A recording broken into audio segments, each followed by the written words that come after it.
చంద్రబాబు ఇవాల్టితో 75 ఏళ్లు పూర్తి చేసుకున్నారు. 15 ఏళ్లు సీఎంగా, 15 ఏళ్లు ప్రతిపక్ష నేతగా రాజకీయాల్లో తనకంటూ ఒక ప్రత్యేక స్థానాన్ని సుస్థిరం చేసుకున్నారు. తన పాలనతో తెలుగు రాష్ట్రాల అభివృద్ధిపై చెరగని ముద్ర వేశారు.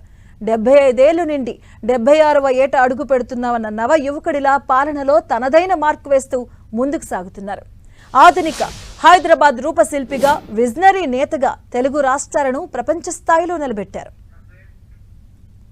చంద్రబాబు నారావారిపల్లిలో పుట్టి పెరిగారు. తిరుపతిలోని శ్రీ వెంకటేశ్వర ఆర్ట్స్ కాలేజీలో డిగ్రీ చదివేటప్పుడు విద్యార్థి సంఘం నాయకుడిగా ఎన్నికయ్యారు.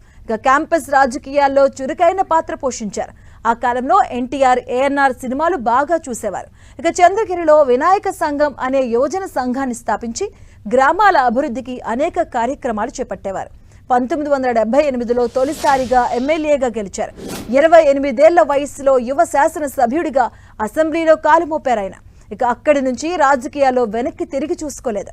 1980, 1983 మధ్యకాలంలో పురావస్తు, సినిమాటోగ్రఫీ, సాంకేతిక విద్య, పశుసంవర్ధక, చిన్న నీటిపారుదల తదితర శాఖలకు మంత్రిగా ఉన్నారు. ఆ సమయంలోనే ఎన్టీఆర్తో చంద్రబాబుకు పరిచయం ఏర్పడింది. 1981లో తన కూతురు భువనేశ్వరితో పెళ్లి జరిపించారు ఎన్టీఆర్. 1982లో ఎన్టీఆర్ తెలుగుదేశం పార్టీని స్థాపించారు. ఎన్నికల్లో అఖండ విజయం సాధించి ముఖ్యమంత్రిగా ప్రమాణ స్వీకారం చేశారు. కాంగ్రెస్ నుంచి పోటీ చేసిన చంద్రబాబు మాత్రం ఓటమి పాలయ్యారు. అనంతరం టీడీపీలో చేరారు. తెలుగుదేశం పార్టీ టికెట్పై 1989లో తొలిసారిగా కుప్పం నుంచి పోటీ చేశారు. అప్పటి నుంచి ఆ నియోజకవర్గం చంద్రబాబుకు కంచుకోటగా మారింది. 1995లో ఏపీ ముఖ్యమంత్రిగా బాధ్యతలు చేపట్టారు. ప్రజల వద్దకు పాలనతో ప్రభుత్వాన్ని పౌరుల వద్దకు తీసుకెళ్లారు. శ్రమదానం, జన్మభూమి, పచ్చదనం, పరిశుభ్రత ఇలా అనేక వినూత్న కార్యక్రమాలకు శ్రీకారం చుట్టారు. యువతను ఐటీ వైపు ప్రోత్సహించాలన్న లక్ష్యంతో ప్రతి రెవెన్యూ డివిజన్ కు ఒక ఇంజనీరింగ్ కాలేజీని మంజూరు చేశారు.